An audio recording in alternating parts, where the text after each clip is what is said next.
Summer ভ্যাকেশনে যাচ্ছি Croatia. ক্রোয়েশিয়ার নামটা শুনেই ভাল লাগছে। চারদিকে পাহাড়ে ঘেরা একটা দেশ। ফিনল্যান্ডকে বলা হয় হাজার হ্রদের দেশ, কিন্তু ক্রোয়েশিয়া হাজার দ্বীপের দেশ। ক্রোয়েশিয়া যাওয়ার প্ল্যানটা হয়েছিল 2 মাস আগে, আর দেখুন এখন ভ্যাকেশনটা শেষও হয়ে গেল। চলে এসেছি আমরা যার যার কাজে। আমাদের ফ্লাইট ছিল রায়ান এয়ারে রাত 8:30টায়। ক্রোয়েশিয়ায় এসে পৌঁছেছি রাত 11:30টার মতো বাজে। এসে এত সুন্দর একটা এয়ারবিএনবিতে উঠেছি, আর আমাদের এয়ারবিএনবি থেকে ভিউটা ছিল অসাধারণ। পরের দিন আমরা গাইড নিয়ে চাদার থেকে চলে যাচ্ছি প্রায় 2 ঘন্টার দূরত্বে প্লিটভাইস ন্যাশনাল পার্কে। And you will remember that definitely. So you will remember this region as Lika. Lika region, welcome to Lika. চারদিকে সারি সারি পাহাড় উপত্যকা, আর এর মাঝখানে ছোট ছোট নীল জলরাশির হ্রদ, যেটা দেখতে ছিল খুবই অসাধারণ। আর এই অসাধারণ সুন্দর দৃশ্য উপভোগ করতে করতে আমরা এগিয়ে যাচ্ছি সেই প্লিটভাইস ন্যাশনাল পার্কের দিকে। যদি গাইড নিয়ে বলতে হয়, আমাদের গাইডটি ছিল অসাধারণ, এবং সে এই ক্রোয়েশিয়ার বিভিন্ন ইতিহাস সম্পর্কেও আমাদের বেশ একটা প্রাথমিক ধারণা দিচ্ছিল। বাস থেকে নেমে আমরা কিছুটা পথ হেঁটে একটা অদ্ভুত ধরনের ট্রেনে উঠেছিলাম, যে ট্রেনটি আমাদের নিয়ে যাবে একদম গহীন জঙ্গলে। ট্রেনটি এমন পথ দিয়ে যাচ্ছিল যেটা খুবই ভয়ানক ছিল, বাট বেশ উপভোগ্য। ক্রোয়েশিয়ার ইতিহাস যুগোস্লাভিয়ার সাথে বেশ খানিকটা জড়িত। আমাদের গাইডের বর্ণনা করা এই ইতিহাস বলতে গিয়ে সে একটি নাম বারবার বলছিল, আর নামটি হলো জোসেফ মার্শাল টিটো। তুমি কি তোমার ছবির সাথে বাস্তবের মিল পেয়েছো?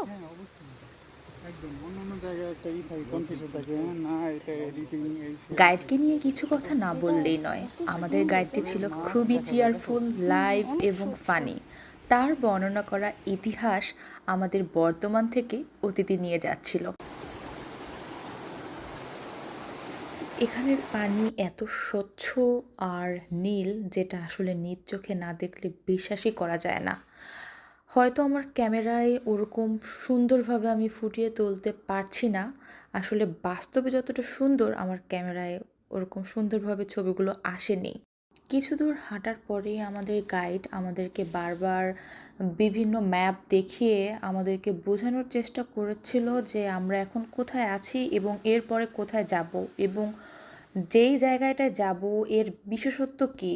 একটা বিষয় খুবই চমৎকার লেগেছে আমার কাছে, যে আমরা প্রথমে যে ওয়াটারফল এবং লেক দেখেছি সেটার রং যেরকম নীল ছিল, এরপরে আমরা যেখানে গিয়েছি, যে ওয়াটারফলের কাছে গিয়েছি, সেগুলোর পানির রং আরও বেশি গাঢ় নীল ছিল, যেটা খুবই চমৎকার দেখতে।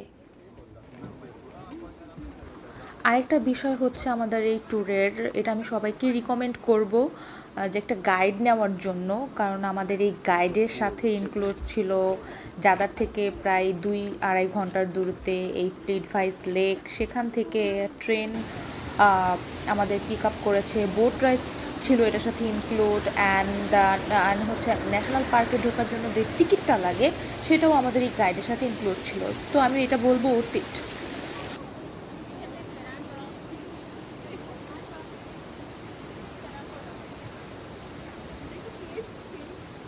এখানে যে কেভটা দেখা যাচ্ছে, এটা আসলে 15 বছর আগে বন্ধ করে দেওয়া হয়েছে। আগে এখানে প্রবেশের অনুমতি ছিল, কিন্তু একটা দুর্ঘটনার কারণে এটা এখন বন্ধ আছে। একজন গিয়ে নিখোঁজ হয়ে গিয়েছিল, যার কারণে এটা এখন বন্ধ। আর আমরা এখন যে ওয়াটারফলের কাছে আসছি, এটা সবচেয়ে বড় ওয়াটারফল, এবং আমরা এখন অনেক উঁচুতে।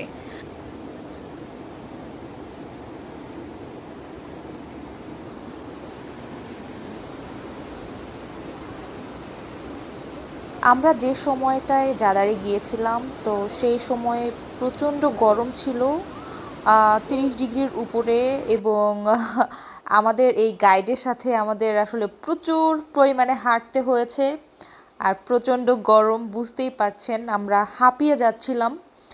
তারপরও এত সুন্দর দৃশ্য দেখে কষ্টকে আসলে কষ্ট মনে হচ্ছিল না। তো যারাই যাবেন প্রচুর হাঁটতে হবে। প্লিডভাইস ন্যাশনাল পার্ক থেকে ফিরে আমরা আবার ওল্ড টাউনে এসেছিলাম। সেখানে আমরা গিয়ে এখানকার ফেমাস সি ফুড ট্রাই করেছিলাম। এই খাবারটা খুবই মজার ছিল। তো আমরা এক একজন এক একটা আইটেম নিয়ে ট্রাই করেছিলাম, সবার রিভিউ ভালো ছিল। এরপর আমরা সন্ধ্যার দিকে চলে আসছিলাম হচ্ছে বিচের দিকে। ক্রোয়েশিয়ার উপকূলীয় শহর জাদারের সিওয়ারগান বিশ্বের অন্যতম অন্যান্য স্থাপত্য ও সাউন্ড আর্ট ইনস্টলেশন। এটি 2005 সালে ক্রোয়েশীয় স্থপতি নিকোলা বাসিচ এর নকশায় নির্মিত হয়। আগে আপনাদের আমি বলবো সাউন্ডটা শোনার জন্য, তারপর আমি বলছি এর সম্পর্কে।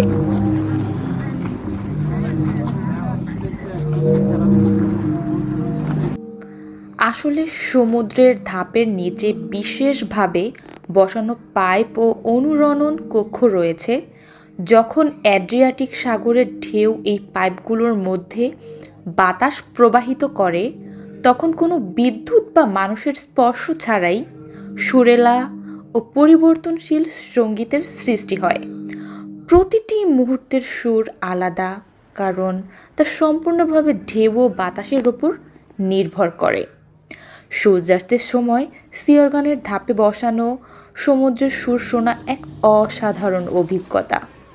এর পাশেই রয়েছে গ্রেটিং টু দ্য সান নামে আরেকটি শিল্পকর্ম, যা দিনের বেলা সূর্যের শক্তি সঞ্চয় করে এবং রাতে মনোমুগ্ধকর আলোর প্রদর্শনী তৈরি করে।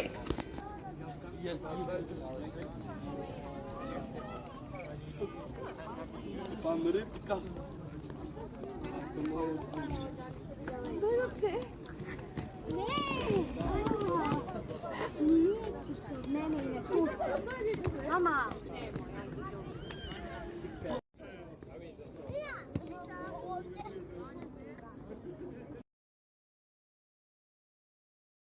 ক্রোয়েশিয়া যাওয়ার তৃতীয় দিন আমরা ওল্ড টাউনের পুরো শহরটা ঘুরেছি আর দেখেছি হেঁটে হেঁটে শহরের অলিগলি।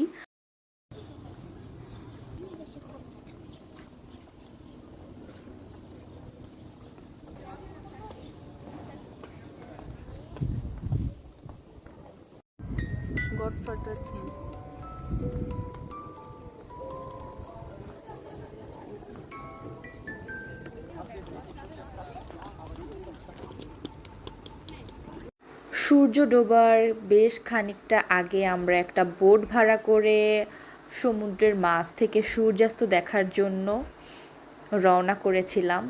সূর্যাস্তটা ছিল আনুমানিক রাত 9টার দিকে হবে। তো সব মিলিয়ে আমি বলবো আমাদের ভ্রমণটা ছিল বেশ উপভোগ্য, চমৎকার এবং স্মরণীয়।